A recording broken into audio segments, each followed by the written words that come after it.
Good morning. Every day, all across the world, American diplomats and civilians work tirelessly to advance the interests and values of our nation. Often, they are away from their families. Sometimes they brave great danger. Yesterday, 4 of these extraordinary Americans were killed in an attack on our diplomatic post in Benghazi.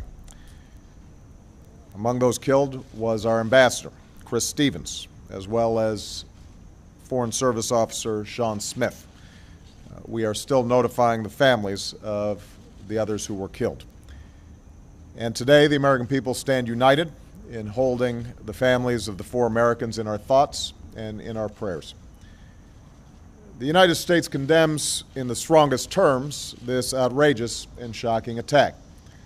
We're working with the government of Libya to secure our diplomats. I've also directed my administration to increase our security at diplomatic posts around the world. And make no mistake, we will work with the Libyan government to bring to justice the killers who attacked our people. Since our founding, the United States has been a nation that respects all faiths. We reject all efforts to denigrate the religious beliefs of others. But there is absolutely no justification to this type of senseless violence. None. The world must stand together to unequivocally reject these brutal acts. Already, many Libyans have joined us in doing so, and this attack will not break the bonds between the United States and Libya. Libyan security personnel fought back against the attackers alongside Americans. Libyans helped some of our diplomats find safety, and they carried Ambassador Stevens' body to the hospital, where we tragically learned that he had died. It's especially tragic that Chris Stevens died in Benghazi because it is a city that he helped to save. At the height of the Libyan Revolution, Chris led our diplomatic post in Benghazi. With characteristic skill, courage, and resolve, he built partnerships with Libyan revolutionaries and helped them as they planned to build a new Libya. When the Gaddafi regime came to an end, Chris was there to serve as our ambassador to the new Libya, and he worked tirelessly to support this young democracy, and I think both Secretary Clinton and I relied deeply on his knowledge of the situation on the ground there. He was a role model to all who worked with him and to the young diplomats who aspire to walk in his footsteps.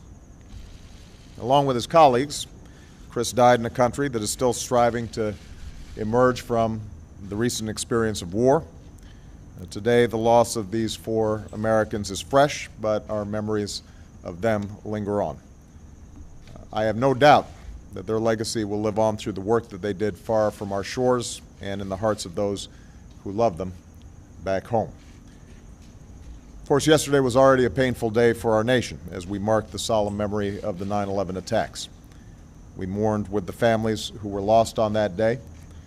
I visited the graves of troops who made the ultimate sacrifice in Iraq and Afghanistan at the hallowed grounds of Arlington Cemetery and had the opportunity to say thank you and visit some of our wounded warriors at Walter Reed. And then last night, we learned the news of this attack in Benghazi.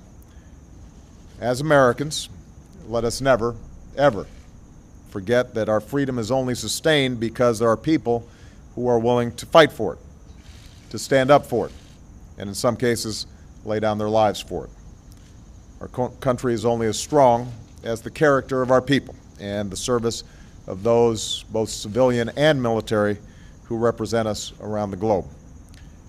No acts of terror will ever shake the resolve of this great nation, alter that character, or eclipse the light of the values that we stand for. Today we mourn for more Americans who represent the very best of the United States of America. We will not waver in our commitment to see that justice is done for this terrible act, and make no mistake, justice will be done.